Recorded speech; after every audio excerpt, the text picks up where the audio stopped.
Hello, America. This is Michelle again, coming to you from the Pittsburgh Multicultural Cosmetology Academy. This is a three-part series we're doing on proper hair care for all hair types. So today we're going to learn about identifying the proper hair type. If you want to condition your hair the proper way, you have to first identify the proper hair type. So the first thing we're going to learn about today, again, is identifying the proper hair type. Our next video is going to be on selecting the correct shampoo for your hair type.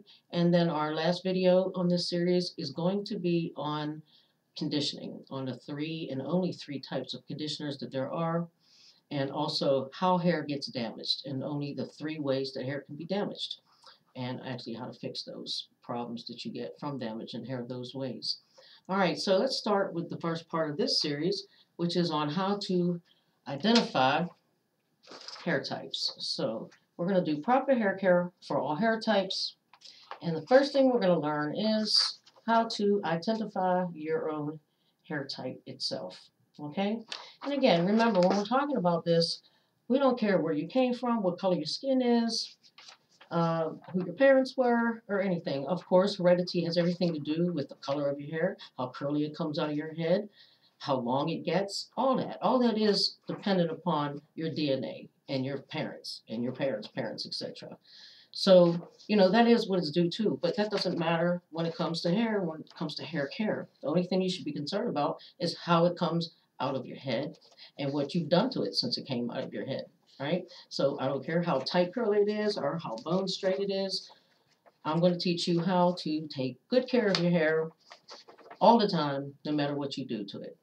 So you can do all those things to it, coloring, cutting, and highlighting, and braiding it, and adding extensions to it, and all those things without damaging your hair if you do the right things. Like I said in my earlier video, hair is really strong, it can take a lot. But if you get it to the point where it is unrepairable, it has to be cut. There's no way to turn that around. Okay, so let's start with the first part of our series. Now, to identify the proper, to identify your correct hair type for the individual that you are. Hair type is based on a lot of different things. And when you're trying to pick the right shampoo and conditioner, it's based on a lot of different things, right? So when we as hairdressers are trying to determine the right type of shampoo and conditioner or styling technique or product or any type of hair service for that matter, or skin and nail service as well, we're looking at a whole lot of things, not just one thing. So when you're trying to pick the right conditioner or the right shampoo, it's important that you know these other details first if you want to get more bang for your buck. In other words, you want to get what you're paying for, okay? There's nothing wrong with spending a lot of money on hair products and shampoos and conditioners and things like that. But if you're going to spend money on it, make sure you're spending the money on the right stuff, right? If you got the money to spend on a good product, then why not research the kind of hair that you have and the problem that you have, and buy the thing that's going to work the best for that problem. All right. So anyway, let's start off with identifying your hair type. All right. And to identify a hair type, there's a lot of factors, as I said before, but there's three main things that you should be looking for when you're trying to identify the type of hair that you in particular have. The first thing is texture. So there's a lot of misconceptions out there about what texture is, and I know you may not be able to see this. I'm going to put it kind of close so you can see this. Okay, so texture mainly refers to the diameter of each individual hair strand, right? Each individual hair strand. That's what it refers to. All right, so it doesn't matter how much hair is on your head or how tight or how loose the curl pattern is. The texture is how wide the diameter is. If you took one piece of hair out of your head and you looked at it crossways, like a pencil or like a pen, this side of it here, the way that is, the width of that going across this way is the texture of your hair.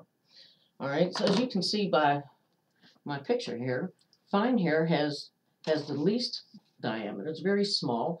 Fine hair can be damaged easy because the hair is really little. It's really fine. There's not a lot of protein and stuff. I mean, it's all had a lot of protein in it, but it has a smaller diameter. So it's like a thinner. If you had a rope and you had a really thick rope and you had a piece of string, of course the rope is going to be thinner. The rope is going to be stronger than the string would be. All right. So and then again, you have medium hair, and then you have, again, you have coarse hair, which has the widest diameter.